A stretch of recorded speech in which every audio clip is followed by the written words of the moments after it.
For the last 6 months, we have lived in a world of green, both inside and outside of the church. Looking around us, green is pretty much everywhere. On the altar, my vestments, the grass, the trees, the bushes. Most of us associate the color green with summer warmth and see it as a sign of life taking hold where once it was dormant. As it emerges in the springtime, it gives us a renewed sense of hope and energy.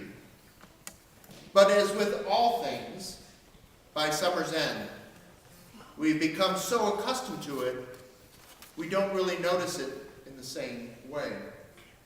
In fact, it kind of blends into the background, doesn't it? It almost goes unnoticed.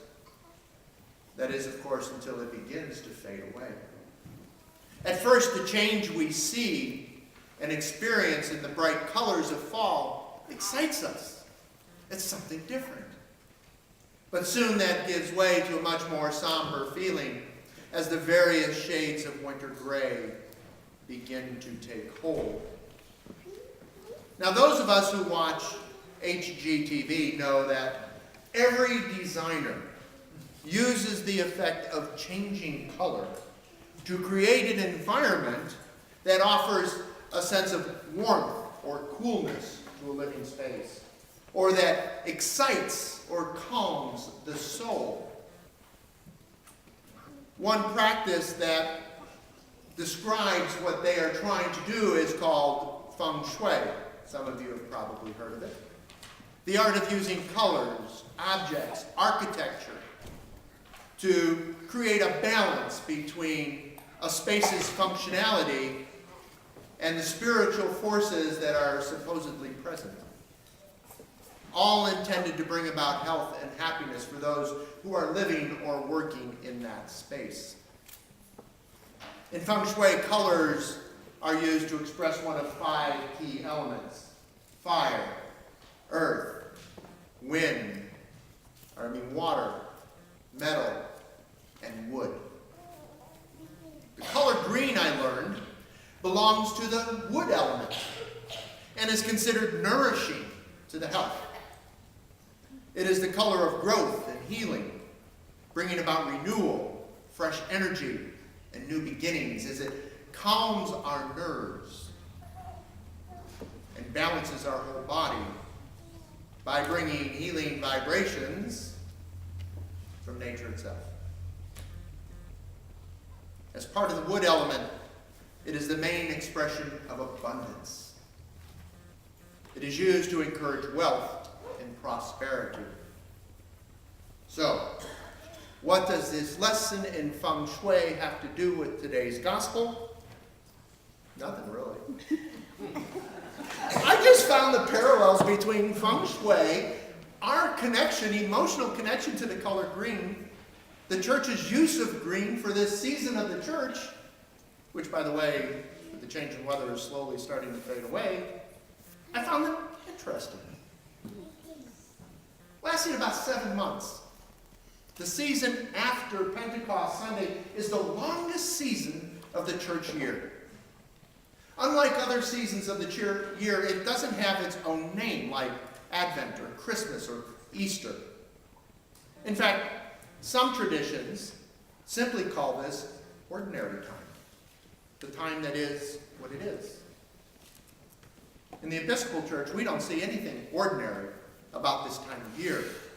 In fact, I would say just as much as any other season of the year, there is a feeling of intentionality and excitement and expectation that is unique to this time of year.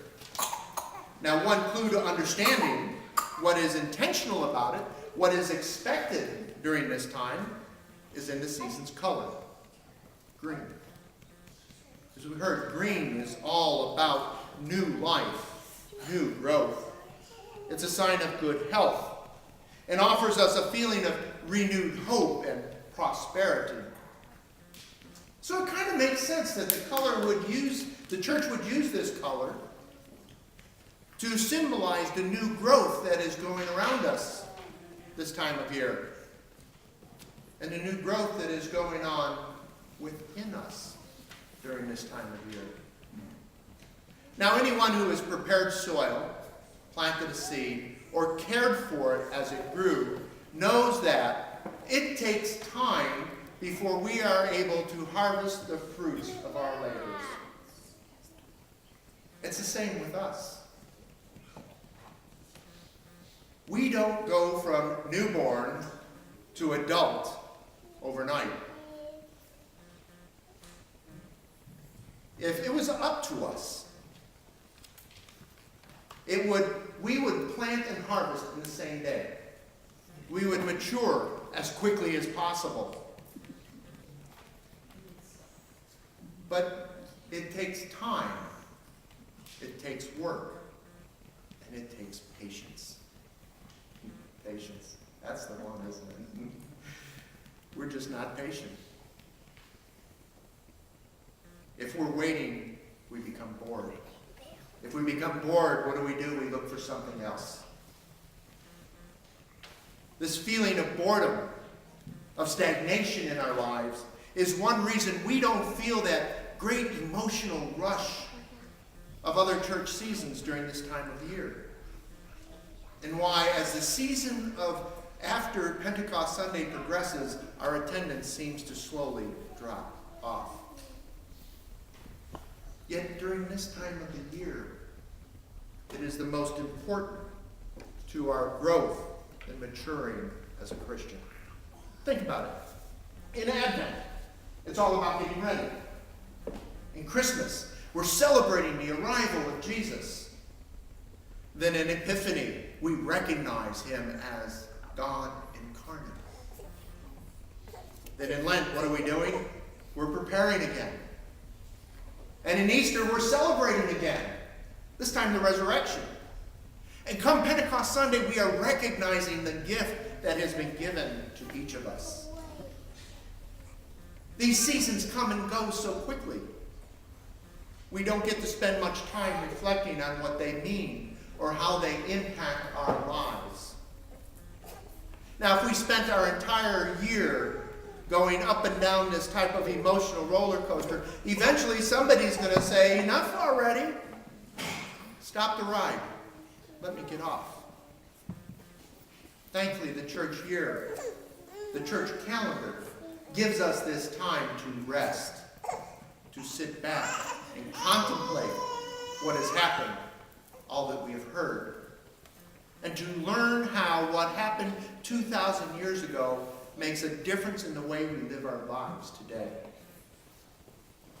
That's why the stories we hear from Scripture throughout this time of year are all about life and the struggles humanity has always faced when trying to live into God's will. What keeps most of us from being bored with the messages that we hear over and again is that every time we hear these stories, we hear them just a little bit differently. For instance, this year we have listened to Mark's emphasis on the choices before us. Whereas the first time we heard these lessons together was during my first year as your priest. And then we listened as Mark emphasized the need for building community. As this season after Pentecost begins to draw to an end, Jesus is asking each of us to examine the fruits that we bear. Whether we're like the disciples last week, who sought glory for themselves, or like Bartimaeus today, who seeks glory for God, the good news is that even if our fruit is not ripe enough for the harvest today, we're not cut down and thrown into the fire. We are given another Advent, Christmas, Epiphany, another Lent, Easter, and Pentecost, so that when the next growing season arrives, our roots might grow deeper and stronger, and our branches reach farther. this time next year, we're nurtured again and again and again. Until one day, we grow in faith enough that we might know that we are made well. So that we, like Bartimaeus, who was once blind, may see God's glory in our lives. So we might see that as we follow him along the way.